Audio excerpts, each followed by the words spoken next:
Imagine a manager who humiliates his employee in front of everyone. But that day, when I played the secret recording, everything changed. Hello.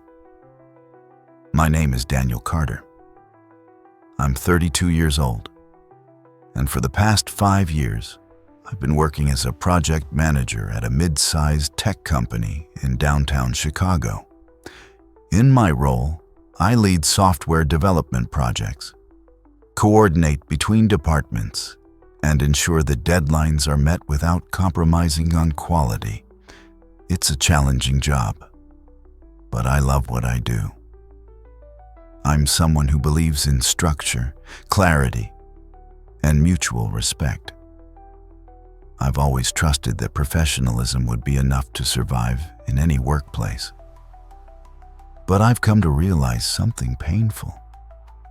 That sometimes the most dangerous people in the office aren't the competitors outside, but the ones sitting right across from you in the meeting room. Everything began to shift the moment Greg Sullivan was hired as my new manager. He was charismatic at first, charming in meetings, quick with compliments, and always surrounded by upper management. But underneath the surface, there was something else, something darker. Greg didn't just want to lead. He wanted control, absolute control. At first, it was subtle. He'd correct me in meetings in front of others, even when I was right. He'd take credit for my work, brushing off my contributions with a smile that felt more like a warning. Still, I told myself, maybe he's just adjusting to the new environment. Maybe it's just temporary. I couldn't have been more wrong. I started noticing the pattern. Greg wasn't just tough, he was manipulative. He'd assign me last-minute tasks with impossible deadlines. And when I couldn't meet them, he'd question my competency in front of the team. At first, I thought it was just me, that maybe I really was slipping. Maybe the pressure was getting to me. But then I started hearing whispers. Co-workers quietly sharing stories that sounded all too familiar. A missed deadline here. A public shaming there. It wasn't just me. Greg had a pattern, an unmistakable one. He'd pick a target, isolate them, break them down piece by piece until they either quit or became too afraid to speak up. Still, I didn't want to believe it. I've always been someone who gives people the benefit of the doubt. But that doubt was slowly being replaced by dread. The turning point came during a Monday morning meeting. I presented a roadmap for our next product rollout, something I had worked on for weeks, staying late most nights. As I spoke, Greg interrupted me, sharply. He dismissed the entire plan, called it short-sighted and unrealistic in front of the entire executive team. I stood there, frozen, every eye in the room on me.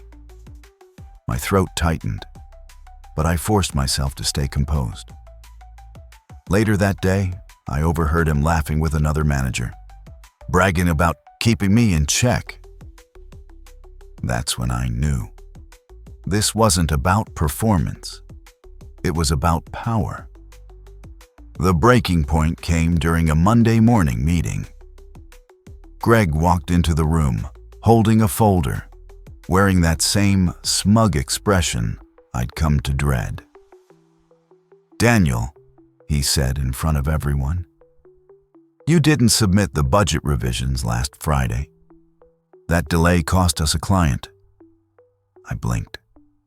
My hands went cold. Because I had submitted the revisions.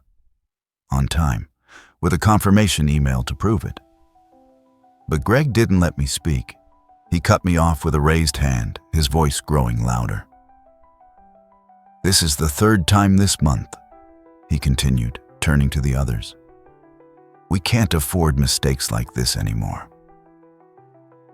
went silent, I felt every pair of eyes on me. No one said a word, not even the team members who had been copied on the same email. That moment, being humiliated, discredited, and silenced, burned into my memory. But it also lit a fire. I realized something important that day. Greg wasn't careless. He was calculating. He knew exactly what he was doing. And I knew I needed to start documenting everything. Everything. I began to watch everything, more closely than ever before. Greg's smiles, forced. His compliments, loaded. Every word he said felt like a performance. I started saving emails, especially ones where he'd contradict himself. "Great work," he'd write on Monday. "This isn't acceptable," he'd say in Wednesday's meeting about the exact same task. I recorded voice memos after every one-on-one. Not secretly, just right after. I'd step out of his office and whisper into my phone, word for word, what he said, how he said it. Greg was smart, calculated, but even smart people slip when they get too confident. And Greg, he was getting very confident. 2 weeks later, he crossed a line that wasn't just manipulative, it was malicious. During a company-wide Zoom call, with nearly 80 people watching, he smiled and said, "Daniel's been falling behind lately. We've had to cover for him on multiple deliverables." I froze. My jaw clenched. The chat window lit up, but no one spoke up for me. Not a single person corrected him, even though several were on the same email threads. Because Greg didn't just intimidate me. He intimidated all of us. After the call, I locked myself in the break room phone booth. And this time, I didn't just record my thoughts. I opened a private folder, titled it Insurance, and uploaded everything I had: emails, screenshots, notes, audio logs. I wasn't going to confront him, not yet. But I had a plan now. And this time, it wasn't just to protect my job. It was to reveal who he really was. The more I documented, the more I noticed. Greg wasn't just targeting me. He had a pattern. A designer named Claire was suddenly left off team emails. A junior developer, Marcus, was moved off his project after a private conversation with Greg, and then completely isolated. Everyone thought it was just office politics. But I knew better. Greg didn't lead teams. He broke them down. He isolated people one by one until they had no confidence left. The more people feared him, the more power he gained. And worst of all, management loved him. Because Greg knew how to look successful, even if he wasn't. I kept collecting evidence, but I still needed something irrefutable, something undeniable. Then one day, I got my chance. It was a Thursday morning. Greg was ranting at me in his office, again, this time about a presentation he had botched, but was blaming on me. His voice was low, controlled, but dripping with condescension. "You know, Daniel, some people just aren't cut out for leadership. You might be one of them." I looked him dead in the eye and reached into my pocket. "This conversation," I said calmly, "is being recorded." He blinked just once. Then, silence. "That's illegal," he said finally. "Not in Illinois," I replied. "One-party consent." I showed him the app, still running. The waveform danced on the screen. For the first time, Greg Sullivan had nothing to say. I walked out of his office, hands shaking, heart racing. But knowing this, it wasn't over. It had just begun. The recording changed everything. Not just for me, but but for the way I saw the entire company. I uploaded it to my private archive, labeled every detail, and backed it up in 3 different places. I wasn't going to take any chances. For the next few days, Greg acted odd, quieter. He didn't call me into meetings, didn't challenge me in front of others, didn't even make eye contact in the hallway. He was nervous, and for the first time, I wasn't. I started noticing other employees watching me differently. Some even stopped me in the kitchen. "You okay?" Claire asked softly. I nodded. "Yeah, I think I finally am." Then came the opportunity I didn't expect. HR sent out a company-wide survey, anonymously, they said, to collect feedback on management performance. I hesitated at first, but then I remembered Greg's words and the way he smiled while tearing people down. I filled it out with precision, dates, incidents, patterns. But I didn't mention the recording, not yet. A week later, I was called into a meeting with Helen from HR and someone I didn't recognize. Mark Davis, Director of Internal Compliance. Helen smiled politely.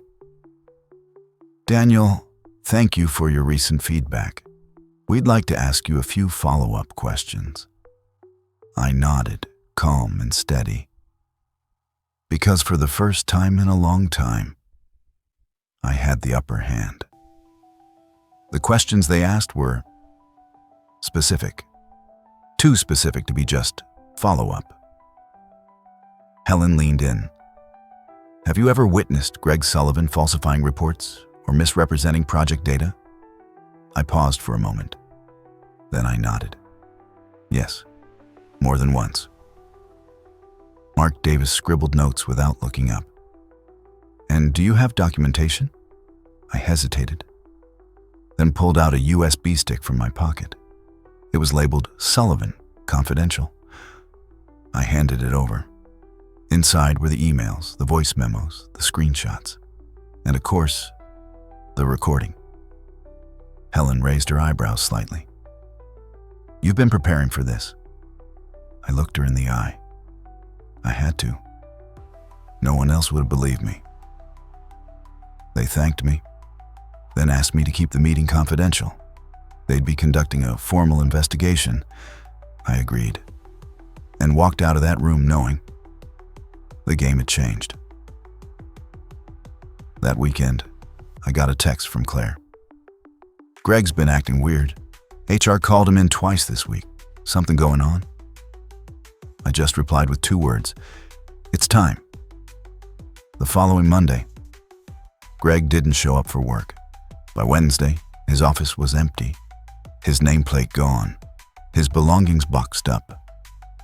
Whispers spread fast.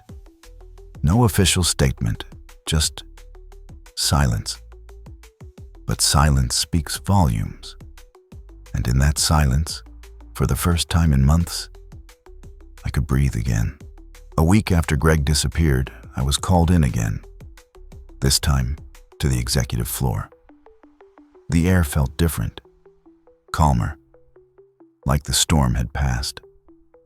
Waiting for me in the conference room were Helen, Mark, and the company's COO, Lauren Mitchell. She stood up, extended her hand. "Daniel, thank you for coming. Please, sit." I did, and waited. Lauren spoke first. "We've completed the investigation. Everything you submitted, checked out." She slid a folder across the table. Inside were printed statements, official findings, a summary of Greg Sullivan's misconduct, manipulation, data falsification, abuse of authority. "He's no longer with the company," Lauren said, "and he won't be again." Then she added something that caught me off guard. "We owe you." She looked directly at me. "You stopped a toxic culture from spreading further. You stood up when others stayed silent." They offered me a new role, Senior Operations Manager, with a team of my own and full authority over project processes. I accepted. not out of revenge, but because it was time. Time to rebuild, time to lead differently now. 6 months later, my office has a view of the city. My name is on the door. The team trusts me. And more importantly, I trust myself again. Sometimes, the justice you seek isn't loud. It doesn't come with applause or headlines. Sometimes, it's the quiet return of peace, of integrity, of knowing that when everything tried to break you, you stood tall and won. They say the workplace is where we grow, where we build, where we thrive. But for some, it becomes a quiet battlefield, a place where confidence is chipped away, bit by bit, word by word, until all that remains is doubt. Workplace mobbing isn't just bullying. It's a slow erosion of dignity, of worth, of mental peace. It begins subtly. A dismissive comment here, a backhanded compliment there. Being excluded from meetings you once led. Your ideas ignored. Your name forgotten in credit. But your mistakes magnified, put on display. And the worst part? Most victims stay silent, not because they're weak, but because they still hope things will get better. They still believe in fairness, in hard work, in proving themselves. But you can't prove your worth to someone who's determined to deny it. Mobbing breaks more than careers. It breaks spirits, families, health. People lose sleep, confidence, purpose. Some lose even more. Behind the smiles of employees, behind the polite emails and performance charts, there are quiet sufferings, cries for help, that no one hears, and yet, every day they show up, they smile, they endure, because bills don't care, and dreams don't die that easily. But no one should have to survive where they're supposed to grow. No one should have to hide their pain just to keep a job. If you're listening, and this feels like your story, know this. You are not overreacting. You are not imagining things. And most importantly, you are not alone. They tried to break you, in silence, to bury your truth, beneath fear, shame, or doubt. But your voice, your story, was never meant to stay hidden. Because pain, when spoken, becomes power. And the moment you choose to speak, you become the light someone else has been searching for in the dark. If you've lived through something no one believed, if you've carried a story too heavy to hold alone, now's your time. Share it in the comments or with someone who needs to know they're not the only one. You survived. Now help others rise too. Around the world, 1 in 6 employees faces workplace bullying. But this isn't just a statistic. It's a broken spirit, a shaken mind, a trust that's been shattered. Bullying at work isn't always shouting.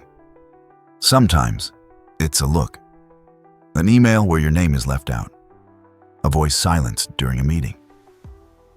The psychological impact is devastating. Depression, anxiety, post-traumatic stress, sleepless nights, sick stomachs every morning, and a body that hesitates at the office door each day. It's not just mental, it takes a toll on the body too. Headaches, chronic fatigue, and sometimes even more. According to the World Health Organization, psychological abuse at work raises the risk of suicide. Yes, workplace bullying can end a life. And here's the worst part. Most victims stay silent because they're afraid, because they think they're alone, but they're not. You are not. That's why speaking up, telling your story, sharing your truth can save a life. Because bullying doesn't just hurt the target, it poisons the whole environment. And the more we ignore it, the more it spreads. So, what can we do? Can we stop it? Awesome. Yes, but the first step is awareness. 1. Document it. Write down what happened. Save the emails. List the witnesses. Every detail could protect you later. 2. Speak up. Talk to someone you trust. HR, a therapist, a union rep. Let your voice be heard. 3. Get professional help. A therapist, a lawyer, an HR consultant. You are not alone. 4. Find support groups. People who've been through this can help you find strength, and your voice might help them too. 5. Don't stay silent, because silence is the bully's best weapon. But your voice can be someone else's hope. Today, maybe your story becomes someone else's survival guide. And remember, no job is worth more than your health, your peace, your dignity. So don't stay silent, because someone is waiting to hear your voice.